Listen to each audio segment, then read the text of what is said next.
Inside Wisconsin is brought to you by Baycare Clinic, Blaine's Farm and Fleet, the University of Wisconsin-Platteville, Rolltech, Festival Foods, Capital Credit Union, North Star Mohican Casino Resort, American Family Insurance, Miller Lite, and Aaron's Company.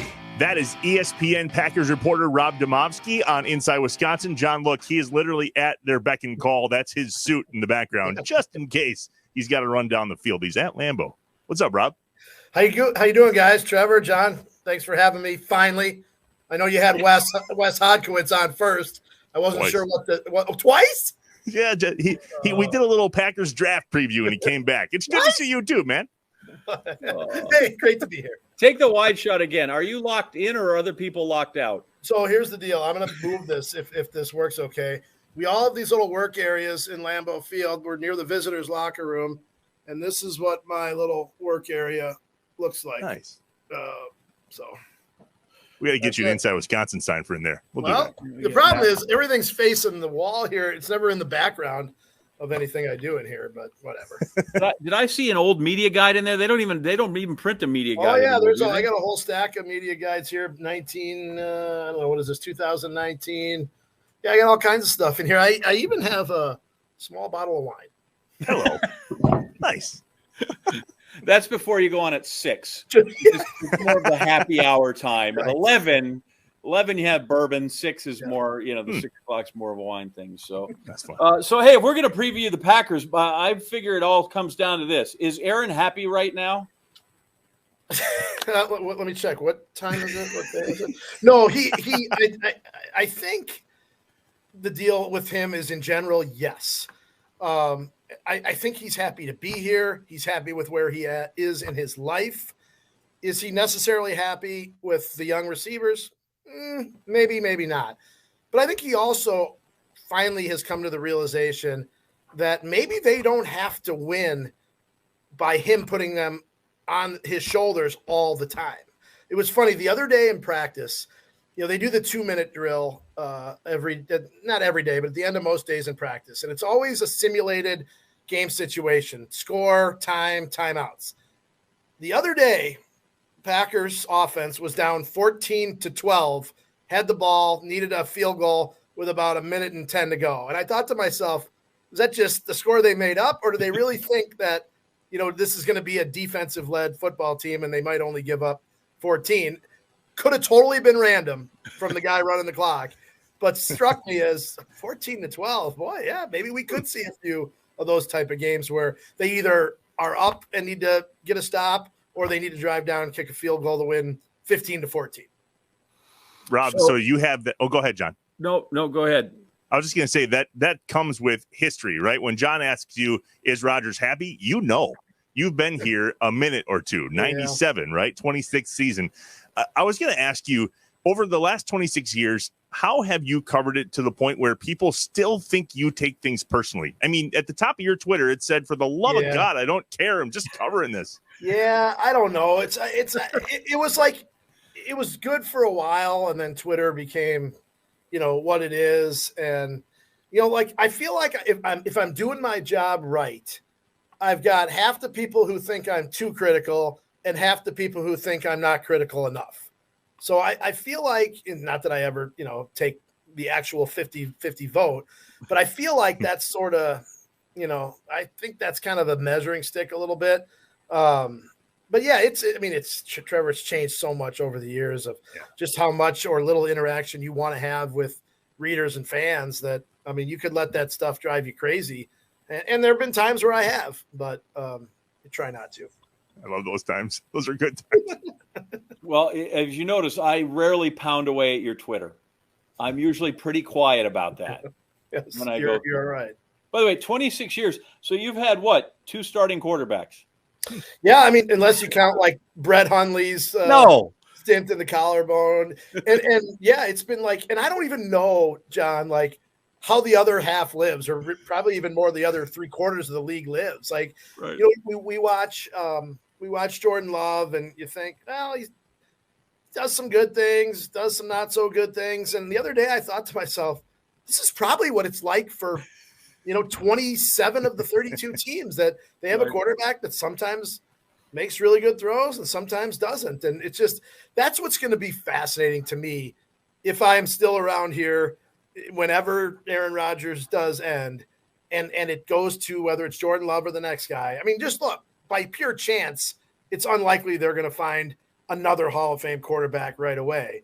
If they don't, it's going to be really interesting to see just not necessarily how the organization reacts, but how fans, who most of whom, have never seen anything else from the Packers other than Brett Favre and Aaron Rodgers. I mean, 1992, right? If you were born in 1992, you're what, 30 year old now? Is that right? 30? I'm really bad at math. That's why. Yeah, that's right. Yeah. What's IOU? We didn't have to take math. 30 years, everybody who's 30 years old has never known anything else other than these two guys. I always maintain this was the issue with Packer fans when they made the move from Favre to Rodgers. It wasn't that they didn't like Aaron Rodgers. Yeah. But people like my age who lived through post Bart Starr and Lynn Dickey and David Whitehurst and Jerry Tagey and Carlos Brown and Jim Del Gazzo, and I can go on and on and on and on. Randy Wright. That's what they feared more than anything. TJ Rubley. Or no, that was probably that was just the one sneak, and then we got to go. Okay. By the way, good friend of mine. Oddly, somehow I know we'll get TJ on. He'll talk about that. But I think that's what people feared the most about Aaron. It wasn't anything about Aaron. It was, oh my God, what if we're in this thing again? Yeah, and I think that's what you reference. I think those people, and the difference is those people that are 30 don't have that reference where I am and go, okay, here we go. Carlos Brown, bring it. And how many games out of 16 were they playing at noon every Sunday? 14 or 15 of them, right? Yeah. I mean, it's amazing to me from what it was to what it is now. And that goes for just everything around here, the stadium. I mean, you've seen it. It's just, it's really remarkable. But like you look at Miami after Marino, Denver after Elway. I know they had the little bit with Peyton. Just Montana, San Francisco after Montana and Young, I mean, they were one of the ones that were lucky enough to have two. It does not happen like it's happened here. And the chances of it happening again, seem pretty small. So what you're telling me is that in your book, Seneca Wallace will have a very short chapter. I'll tell you what, that was my first year at ESPN, also 2013. And if I'm not mistaken, I think Rodgers broke the collarbone on Monday Night Football, I think. Yeah. And the next morning, I'm basically – so I start at ESPN in August. That game, I don't know if it was late September, early October. He breaks the collarbone. The next morning, I'm told I have to be outside of Lambeau Field at 6 a.m. with a camera crew. They hand me this earpiece that I've never before had in my ear, and now I'm supposed to go on SportsCenter with basically no television training whatsoever. And that was my introduction to ESPN live television, was talking about Seneca Wallace replacing Aaron Rodgers. So, Seneca's always going to he'll have a place in my heart. Even though he lasted 3 quarters, and then he was done. Then they went was it Scott Tolzien then after that? If I remember right. That was terrible. Yeah. We shouldn't be shocked with young wide receivers, by the way. I don't know why everybody's treating that like, oh my gosh. I thought Rodgers made an interesting point this week when he talked to us, and he was talking about Christian Watson, who really hasn't had any practice time with him at all. And he said that we're in the huddle, and I made a quick adjustment, something that he maybe heard one time back in OTAs or never heard, and he went out and he did it right. He read the thing the right way, made the right read, and Rodgers, being Rodgers, said that's the way that guys can earn my trust. And not that Romeo Doubs hasn't earned his trust, but because there's the good and the bad with him. But I think it was the point of, I don't know whether it was Rodgers kind of, trying to soften his words from the previous week, but at least it was him realizing that these guys aren't just always making mistakes, and sometimes he's just got to be patient with these guys. It's so bizarre because it went from in the offseason, we're going to have to be patient, to a week or so into training camp, these guys are screwing up, to now, well, okay, maybe we should be a little bit more patient than I was the other day. Yeah, because that's what we have around here is just the utmost of patience for things like this. And I'm talking about we as in the fan base, right? Right. Well, we want to, and even us, like, I mean, we watched practice every day, and Romeo Dobbs was making play after play after play. And anybody can see that, right? That he's going up and getting it. He's making good catches. But we didn't see, until they got into the preseason games, we didn't see, missed routes, missed connections, things that you just don't see when it's scripted in practice, right? I mean, that's just it's just so different early in training camp. That's my favorite part of this is those behind the scenes things that you guys get to see and or develop in terms of relationships. Rob, 26 years, you've developed some pretty incredible relationships. I know that you have a great relationship with Mike McCarthy still to this day. Is that true? Yeah, we keep in touch. And it was funny, before last season, right before the Cowboys went early, I think last summer, because they had the Hall of Fame game. And I was actually out in Vegas at an AAU tournament for my son. And it was like I knew the Cowboys were starting practice that week or that day. My phone rings at like 5:30 in the morning, Vegas time. And I'm like, and it's Mike McCarthy. I'm like, what in the world? And I answer it. And he's like, Demovsky, what are you doing? And I'm like, I'm in Vegas, just waking up. Oh, I loved going to Vegas for AAU tournaments. He knew my son Hogan played. And I'm like, looking at the date, I go, don't you guys have practice today? Like isn't this your first day of training camp? He's like, oh, yeah, we got it all figured out, The fact that you answer your phone at 5:30 in Vegas is more actually fascinating story. I'm not saying I just woke up, or I'm not saying that I was just going to bed either. I'm not saying. Here's why I bring that up, right? Last night we had our fantasy draft, and we started to talk about some of the games that are coming this season.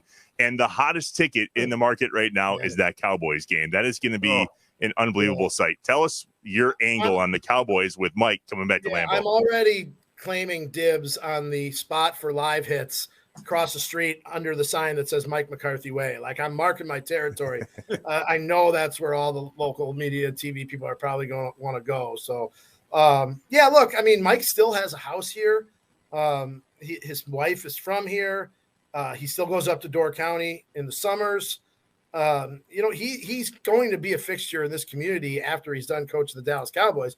But right now, I mean, he's the enemy. I can tell you this, though, and this happens all the time when guys get fired, right?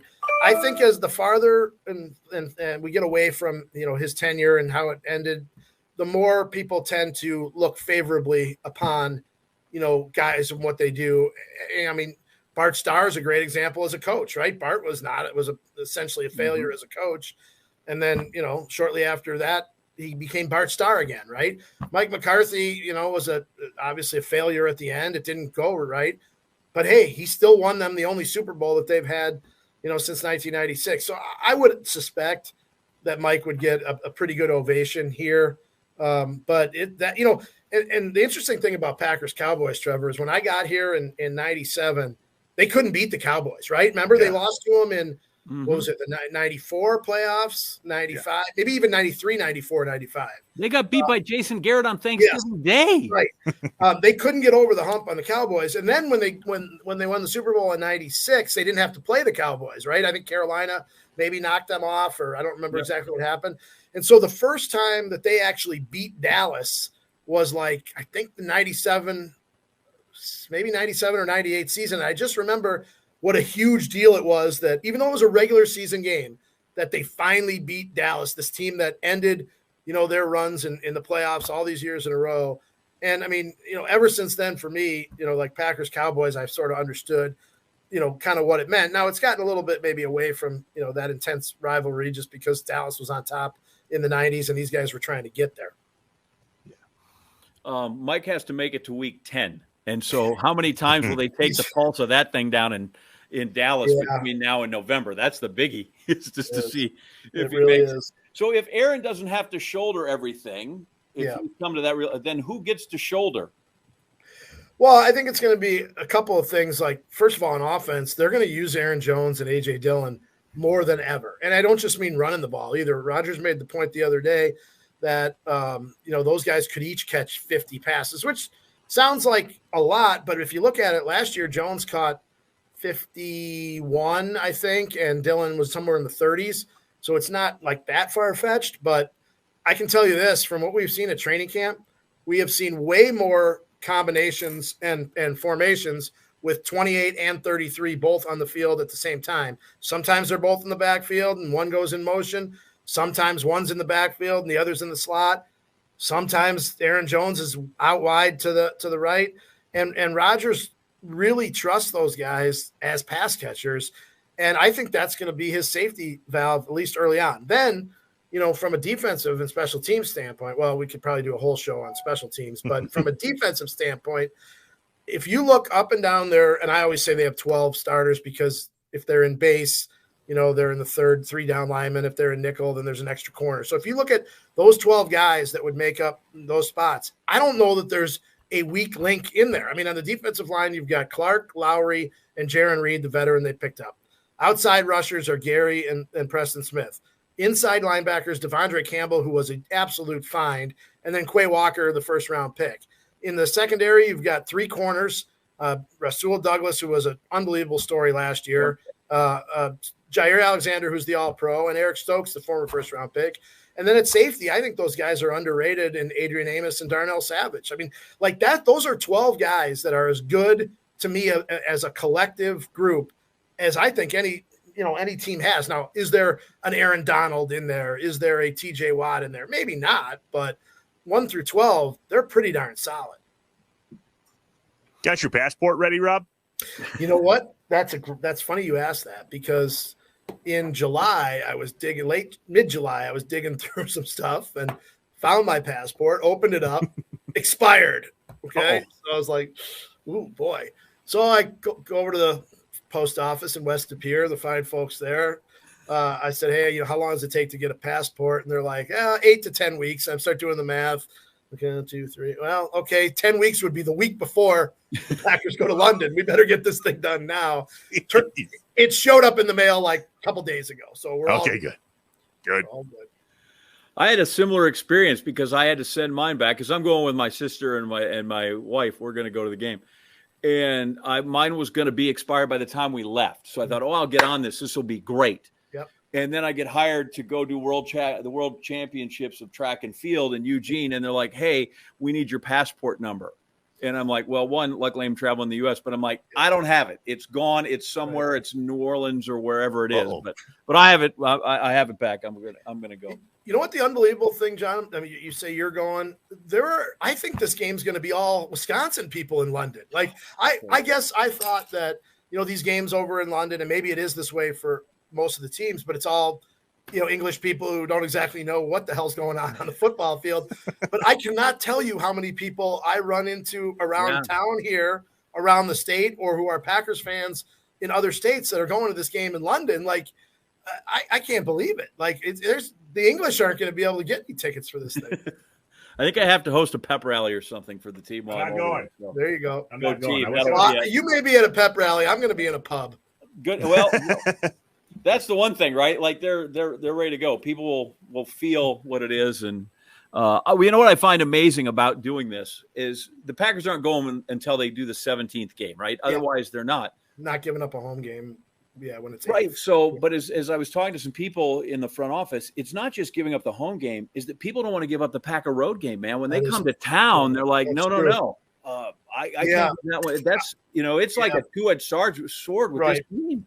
I think there was like 2 or 3 years in a row where we thought they were going to go. And I think in 2016, they had Jacksonville on the schedule. And we thought, well, okay, Jacksonville's playing a game every year in London. That'll be the one.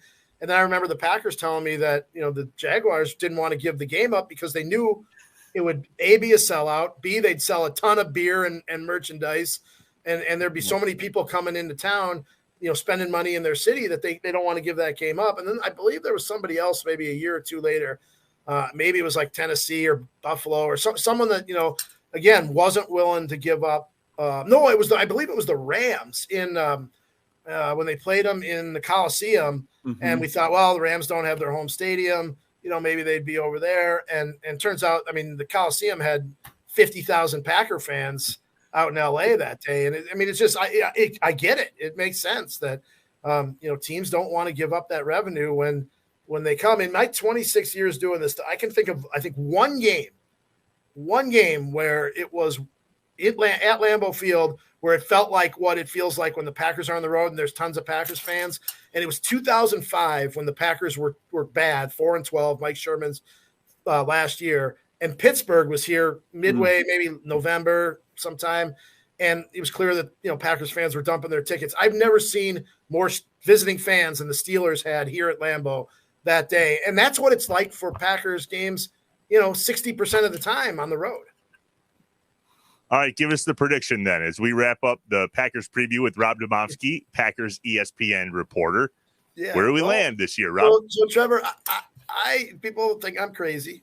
I said there's no way that they're going to win 13 games 3 years in a row, right? I mean, 13-3, 13-3, 13-4. No way can they win 13. So I said, all right, then they're going to win 14. 14-3. And here's how you look at it. They have 10 games that are gimmies. The 6 division games, they've only lost 1 division game in 3 years under LaFleur. So I'm giving them all 6. Then you've got the NFC East, right? So Cowboys, Giants, that whole division. They're going to win 3 out of 4 of those games, right? So now they're at 9 wins. They have the Jets at home right after London. That's 10. So now all you got to do is go 4-3 in the other 7 games. There you go. 14-3. Sounds easy. Okay. Again, that's the Ohio math that he's bringing to us. So that's good. We appreciate that. The man just declared he doesn't know much math, and then he's got that. Perfect. Which is great. So why can't we talk about the special teams? We should talk about the special teams. Well, because we don't have enough time. Is there a way to gauge noticeable improvement in training camp? Or like that's really, until you see it. Yeah. It's Rich Bisaccia is loud. I mean, there's that. He's into it, man. One day at camp, they were doing punt drill, and he was way down near where the punt returner was. But it was the punt team it was the number 1 punt against the scout team punt return. And Bisaccia is way down by the returner, and he didn't like how they broke the huddle. Must have come out of the huddle slow, lackadaisical. And I've never seen a little dude, Bisaccia is about my size, run so fast right down the middle of the field to chew their ass that they didn't get out of the huddle quick enough. And it was something, man. But look, I think in my time here, there's only been one special teams coordinator that hasn't been forced out, fired, or forced into retirement. And that was Nolan Cromwell. And he ended up going with Holmgren to Seattle in 99. Every single person that has held that job in Green Bay has either been fired or forced into retirement. So, I mean, this job, it's for whatever reason, it's been really hard. The other night in the preseason game, they had one play punt where they had, I think, 12 on the field, one where they had 10. I mean, again, it's not all guys that are even going to be on this team, but it just seems to be like this thing hanging over their head, like this light that's shining down on the top of my head right now. And it just will not stop exposing the Packers special teams. So the preseason has been light on some starters. Aaron Rodgers, again, will put in his full body of work, but not doing anything. Right. What did they learn from last year that it is not going to be the disaster in week 1 that it was a year ago? Yeah, that's a good question. They haven't changed a whole heck of a lot. They approach the games the same way. Practice looks pretty much the same as it always has. I mean, I guess the bottom line is that game really didn't hurt them in any way, shape, or form. They still were the number 1 seed, right? They still had home field advantage. They got absolutely destroyed 38-3 by the Saints down in Jacksonville. I asked a bunch of guys, if that had any bearing on just what they were doing this summer to prepare. And pretty much everybody just chalked that game up to kind of, it was a weird game. It was moved from New Orleans to Jacksonville because of the hurricane in New Orleans or whatever. And I think they just chalked it up to it was kind of a weird deal. I don't think there's anything that's, really that's affected them in any way. So I'll finish up here by going back to the very beginning when you said they put 14-12 on the clock. Yeah. So let's say it's 14-12 or 12-14. I don't care. Yeah. At this point, from what you've seen, would you rather have the offense on the field to get a field goal, or would you rather have the defense on the field to get a stop? Whew, man, that is a great question. I guess the easy answer right now would be to say the defense because there's such expectations. But I have a hard time betting against Rodgers in that situation. I've seen him do it so many times, even when it was basically improbable. I'll never forget the game in Miami where Rodgers pulled the fake spike, which I believe Marino was famous for. And he pulled the fake spike down there and threw a touchdown at Andrew Corliss, I think. And that was one of the most there's no way they're winning this game. And he pulled it off.